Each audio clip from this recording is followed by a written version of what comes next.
do think, though, something that is obvious is all the way back to the beginning of this interview, which was it's really, really hard for people to take women seriously if they pivot in their careers.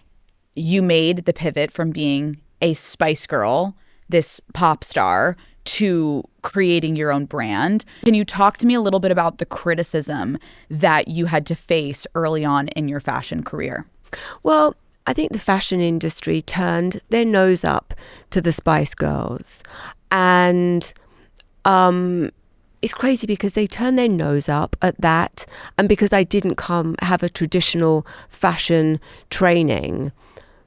But secretly, they loved the Spice Girls. So everybody loved the Spice Girls. And I have to say, no one loved the Spice Girls more than me.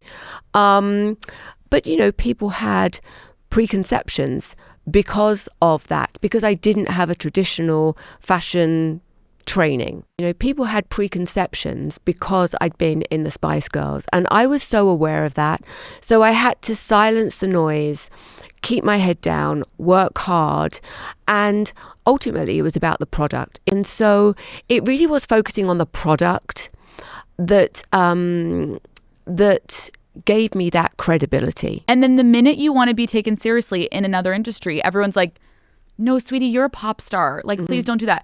Meanwhile, and I love him, it's like a perfect example is Harry Styles can launch vibrators. And everyone's like, so cool. We love this. And it's like, why can men pivot and do these big moments? And everyone's like, it's really smart. It's really cool. And then for you, it's like, sweetie, just be grateful that you had what you had. I wrote down, aside from even that, the misogyny, right? You have people writing articles, and I quote, she should just be happy fucking David Beckham. Just be happy you have David Beckham. It's changing. There's still a long, long way to go. And let's stop being so in awe in interviews that people said this to people. And let's be like, now let's make a concerted effort to actually stop. Yeah. Let's stop talking about women in a capacity that is just a singular focus. We can be multifaceted.